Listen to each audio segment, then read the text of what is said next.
नमस्कार, मैं हूं राजेश कुमार। वक्त यूके प्राइम का है। प्रधानमंत्री नरेंद्र मोदी के 17वें जन्मदिन को बीजेपी सेवा सप्ताह के रूप में मना रही है। इसके तहत आज देहरादून में बीजेपी प्रदेश अध्यक्ष बंशीधर भगत और मसूरी विधायक गणेश जोशी ने कंडोली में मोदी वाटिका का निर्माण किया और वहां पर 70 पौधे लगाए। कार्यक्रम में बतौर मुख्य अतिथि उपस्थित हुए भारतीय जनता पार्टी के प्रदेश अध्यक्ष बंशीधर भगत ने आंवले का पौधा लगाया और वाटिका में वृक्षारोपण के बाद उन्होंने पीएम मोदी की तारीफ करते हुए कहा कि आज विदेशों में भी भारत का डंका बज रहा है।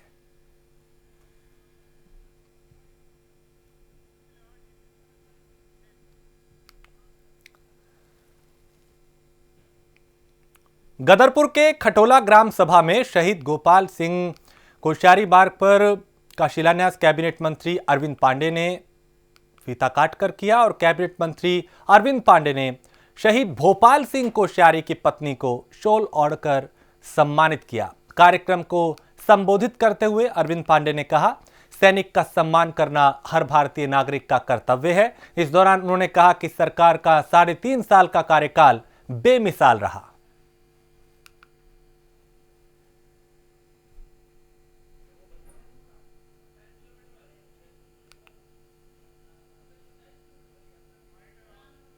गदरपुर विधानसभा की जनता ने मुझको अपना विधायक बनाया और हमारी सरकार ने, हमारी पार्टी ने मुझको मंत्री बनाया। और ये गदरपुर की जनता विधिवत जानती है कि पिछले 30-35 साल 40 साल में जब से देश आज़ाद हुआ तब से लेकर आज तक जो विकास हुए हैं, उन सब विकास के आयामों को, सब रिकॉर्ड को तोड़ते हुए हम लोगों ने गरीब जनता के पक्ष में यहाँ काम किया है। और मैं हो सकता है कि कोई दिखाए वाला काम हमसे ना हुआ हो, लेकिन गाँव की गरीब जनता, आम जनता जिनके पास विकास पहुँच नहीं पाता था, चंद जहाँ सिफारिशें होती थी वहीं तक काम पहुँचते थे, लेकिन आम जनमानस तक विकास नहीं पहुँच पाता था।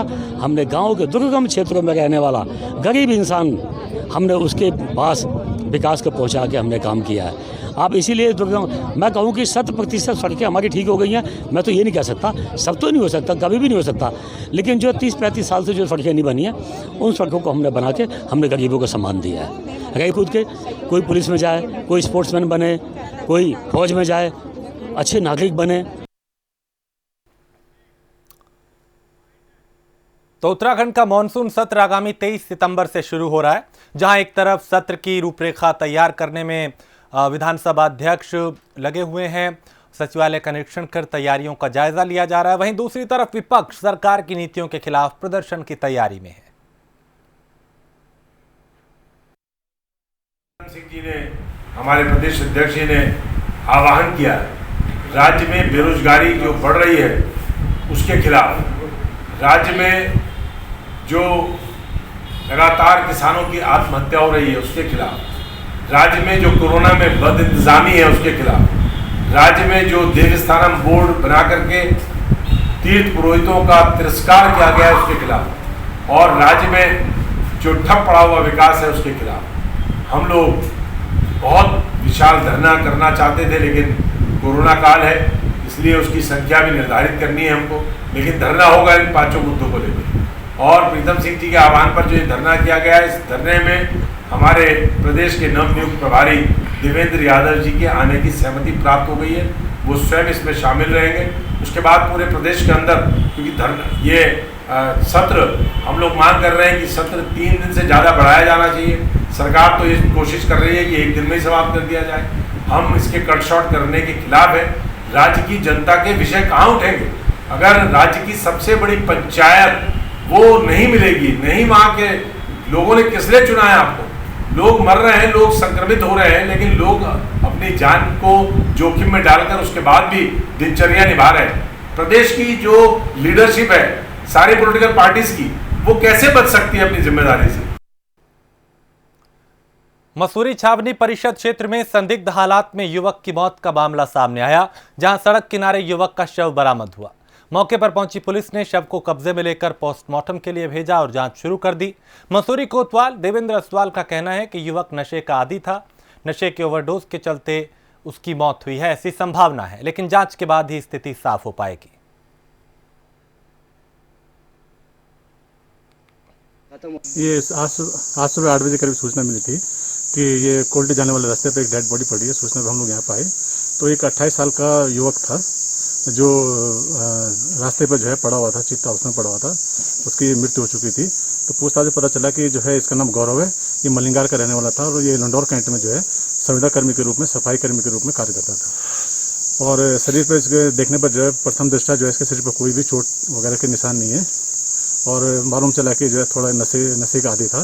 इसी कारण हो सकता है इसकी रात में जो है ओवरडोज लेने से इसकी जो है कहीं ना कहीं इसकी जो है मृत्यु हुई होगी। लेकिन फिर भी हम लोग इस संबंध में जो पंचायत की कार्रवाई हम लोग चल रही है, इसके बाद हम लोग इसमें जांच करेंगे, जो भी स्थिति बनेगी उसके अनुसार कार्रवाई हम लोग करेंगे।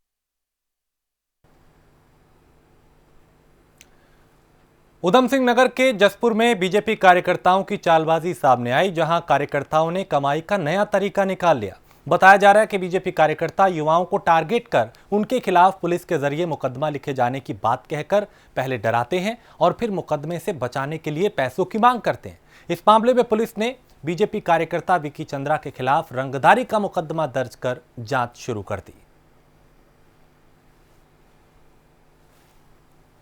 जसपुर में पुलिस के नाम के बाद बदले में मतलब एक 420 करी विक्की चंद्रा नाम है जो उसके खिलाफ एफआईआर दर्ज हुई। भाजपा का पूर्व पदाधिकारी है युवा मोर्चे का और हमारे पूर्व विधायक जी का खास कहना चाहिए खास समर्थक, जबकि उसमें भी जो ऑडियो है उसमें वो नाम भी ले रहा है कि उनकी ज़रूरत नहीं है, इस काम को तो मैं ही निपटा दूँ। तो मेरा कहना है कि जो हम कांग्रेस आज तक ये कहती रही है कि भाजपा में भ्रष्टाचार बढ़ा है, तो इससे ये प्रमाण होता है कि जो कांग्रेस कहती है वो सत्य है। क्योंकि उससे पहले राशन वितरण में जो सरकारी राशन मुफ्त दिया गया उसमें जिले का एक जिला मंत्री वो उसमें लिप्त पाया गया, जिसको पार्टी ने निकाला। तो ये कई घटनाएं इस तरह की हो गई। तो जब ये कोरोना काल में भी इस तरह के लोग जो ये भी कोरोना के नाम पे ठगी हो रही, तो इस बात से मेरा जो कहना ये है कि भाजपा की करनी और कथनी में अंतर है। वो कहते हैं कि हम जीरो टॉलरेंस की सरकार चला रहे हैं, लेकिन उनके ही पदाधिकारी रिश्वत की मांग कर रहे हैं। तो आप समझ सकते हैं कि जीरो टॉलरेंस का है आज का। एक ऑडियो क्लिपिंग वायरल हो रही थी जसपुर में, जिसमें एक ऋतिक अरोड़ा नाम का व्यक्ति है, जिससे विक्की चंद्रा नाम का जो लड़का है वो इस बात के पैसे मांग रहा है कि आपने होम क्वारंटाइन का वायलेशन किया है और आपकी शिकायत हो गई है, आपके खिलाफ मुकदमा दर्ज हो रहा है। तो इस संबंध में एक ऑडियो क्लिपिंग ये वायरल हुई थी और हमने जब जांच पड़ताल करी तो इसे झूठा पाया गया है कि ये पुलिस के नाम पे ऐसा कुछ नहीं, और हमने विक्की चंद्रा के खिलाफ जो है धारा 384 IPC में मुकदमा पंजीकृत कर दिया। उत्तरकाशी में गंगोत्री राष्ट्रीय राजमार्ग पे चल रहे चौड़ीकरण के काम पर रोक लग गई है, जिसे लेकर विपक्ष ने सरकार के खिलाफ मोर्चा खोल दिया। पूर्व विधायक विजयपाल संजवान के नेतृत्व में कांग्रेस कार्यकर्ताओं ने प्रदेश सरकार का पुतला फूंका। कांग्रेस नेता ने सरकार पर हमला बोलते हुए कहा कि जब कोर्ट ने मार्ग की चौड़ाई को कम करने का आदेश दिया था, तब सरकार की तरफ से पुनर्विचार याचिका क्यों नहीं दाखिल की गई। पुतला दहन यहाँ पर करवाया गया और हमारे दो साथियों के द्वारा जो सरकार खंडन करा गया। ये उत्तराखंड सरकार और केंद्र सरकार ने जो माननीय सुप्रीम कोर्ट के द्वारा जो यहाँ के सड़क का चौड़ीकरण का जो मामला था, जो सड़क पर केवल 5.5 मीटर रोड जो तथाकथित पर्यावरणविदों के द्वारा माननीय सुप्रीम कोर्ट के जो आदेश करे गए हैं उनके खिलाफ जो हमारे केंद्र सरकार के द्वारा, राज्य सरकार के द्वारा केंद्र में माननीय उच्च न्यायालय में कोई सकारात्मक पैरवी नहीं करी गई, उसके खिलाफ ये पुतला फूंका गया और यहाँ की जनता बहुत आंदोलित है। हम यहाँ एक संदेश यहाँ से देना चाहते हैं कि कुंभकर्णी सरकार जागे और ये जो हमारी जो 4 धाम यात्रा का जो और जो चीन की सीमाओं का जो ये महत्वपूर्ण जो सड़क है उसको यथावत जो पहले जो सैंक्शन जितने जो उसकी चौड़ाई थी उसको यथावत रखने के लिए केंद्र सरकार, राज्य सरकार उसके अपने जनहित उस याचिका वहाँ पर केंद्र सरकार, राज्य सरकार याचिका दायर करे और ताकि माननीय सुप्रीम कोर्ट जो है इस पर पुनर्विचार करे। अब इसके लिए चाहे केंद्र सरकार को इसके लिए ऑर्डिनेंस लाकर इस निर्णय को वापस लेने के लिए पहल करनी चाहिए। आपको बताते चलें कि उत्तरकाशी इकोसिस्टम जोन में आता है और यहाँ पे जो उत्तरकाशी से लेकर गंगोत्री तक 100 किलोमीटर का मार्ग है, ये काफी सांकरा है और अक्सर यहाँ पे कई एक्सीडेंट इसी सड़क के कारण होते हैं। भारत सरकार ने गंगोत्री राष्ट्रीय राजमार्ग का चौड़ीकरण के लिए 12 मीटर जो तय किया था, यहाँ पे कुछ पर्यावरणविदों ने उस पर आपत्ति जताई और सुप्रीम कोर्ट में याचिका लगाकर इसको 12 मीटर से 5 मीटर कर दिया गया, जिससे कि लोगों में काफ़ी आक्रोश है। लोगों का साफ कहना है कि यहाँ पे गंगोत्री के साथ साथ यहाँ पे बॉर्डर एरिया भी है और इस रोड का चौड़ीकरण होना जरूरी है। यहाँ पे 5 मीटर से नहीं बल्कि 10 मीटर होना जरूरी है। साथ में आपको बताते चले कि इन पर्यावरणविदों के चक्कर में यहाँ पे कामर गांव है जो कि सड़क से 10 किलोमीटर दूर है और पैदल मार्ग आना जाना पड़ता है। उसके लिए जो प्रधानमंत्री सड़क योजना के तहत स्वीकृति मिली थी और सड़क का कार्य भी निर्माण शुरू हो गया था, मगर आधा काम होने पे पर्यावरणविदों ने उस पर भी रोक लगा दी है, जिसमें लोगों में काफ़ी आक्रोश है। और आज आपके सामने देख रहे हैं कि यहाँ पे कांग्रेस और अन्य पार्टी के लोगों ने भी, जितने भी विपक्ष में हैं, सब ने आपत्ति जताई है कि नेशनल हाईवे को किसी भी तरह से बनना ही चाहिए। Mahavir Rana, prime news, Uttarkashi. और केंद्र सरकार के जरिए किसानों को लेकर लाए जा रहे अध्यादेश के खिलाफ कई राजनीतिक दल उतर आए हैं।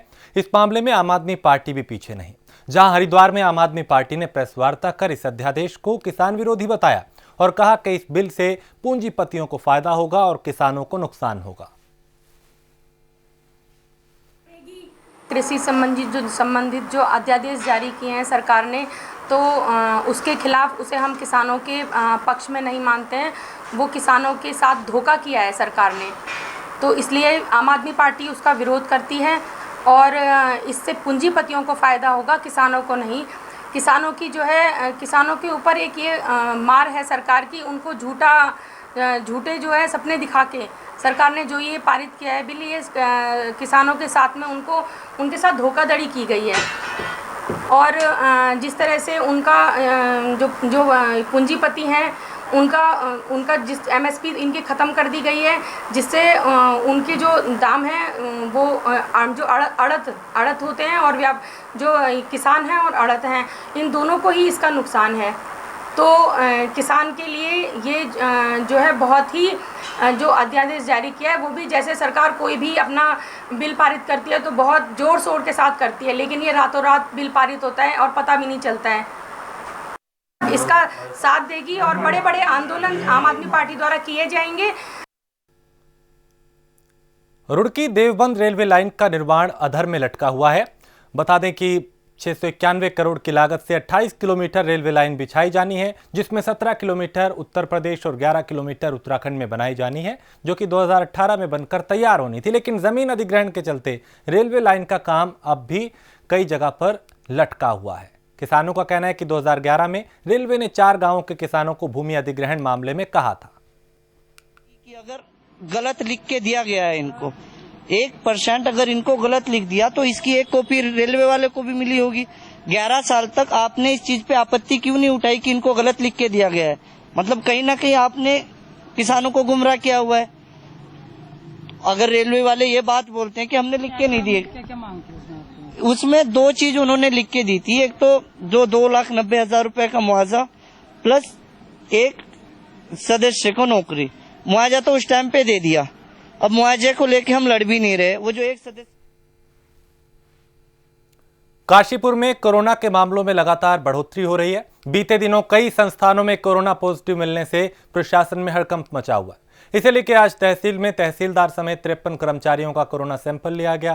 तहसीलदार विपिन चंद्र पंत के मुताबिक जब तक इन कोरोना सैंपल की रिपोर्ट नहीं आ जाती तब तक तहसील बंद रहेगी। यहाँ पर कल 2 हमारे जो महिला कार्मिक हैं वो कोरोना पॉजिटिव आने की इन्फॉर्मेशन पे आज तहसील कैंपस पे तहसील के समस्त कर्मचारी 53 कार्मिक है हमारी तहसील में, उनका कोरोना टेस्ट करवाया गया है और अभी चल ही रहा है कोरोना टेस्ट। कुछ लोगों के बचे हुए हैं। तहसील क्या बंद रखने का भी कोई? हाँ, यहाँ पर लालकुआ में सीमा विस्तार के तहत कई कॉलोनियों को नगर पंचायत में शामिल कराने की मांग की जा रही है, जिसे लेकर नगर पंचायत विस्तारीकरण संघर्ष समिति के अध्यक्ष जीवंत बड़कवाल ने उनके नेतृत्व में कई कार्यकर्ता तहसील पहुंचे, जहां उन्होंने तहसीलदार के माध्यम से जिलाधिकारी को ज्ञापन सौंपा।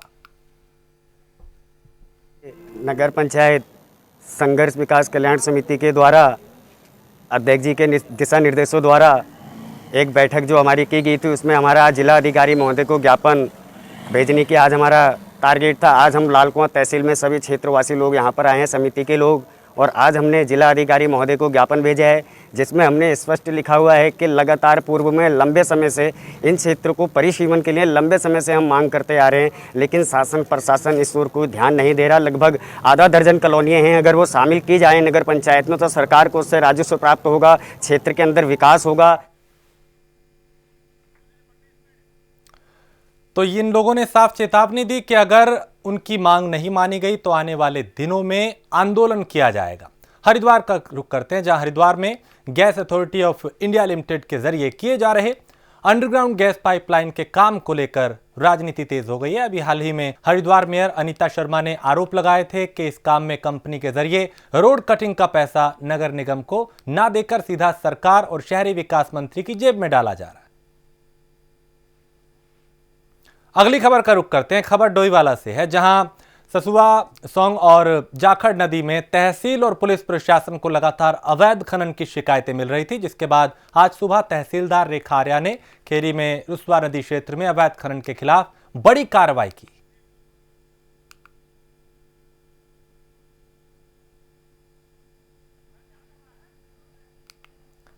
काशीपुर के कुंडा थाना क्षेत्र में इंडियन ऑयल पेट्रोल पंप दिलाने के नाम पर व्यापारी से 30 लाख रुपए की ठगी का मामला सामने आया, जहां ठगों ने खुद को इंडियन ऑयल कंपनी का अधिकारी बताते हुए व्यापारी को ठगने का काम किया है। फिलहाल पुलिस अब मामले की जांच कर रही है, क्योंकि पुलिस में मामला दर्ज कराया गया है। पौड़ी गढ़वाल में नशा तस्करों के खिलाफ पुलिस का अभियान जारी है। एसएसपी के आदेश पर जिले को अपराध मुक्त और नशा मुक्त बनाने के लिए लगातार कोशिश की जा रही है, छापेमारी की जा रही है। और इसी के साथ इस बुलेटिन में फिलहाल इतना ही। देश और दुनिया की बाकी खबरों के लिए आप देखते रहिए प्राइम न्यूज।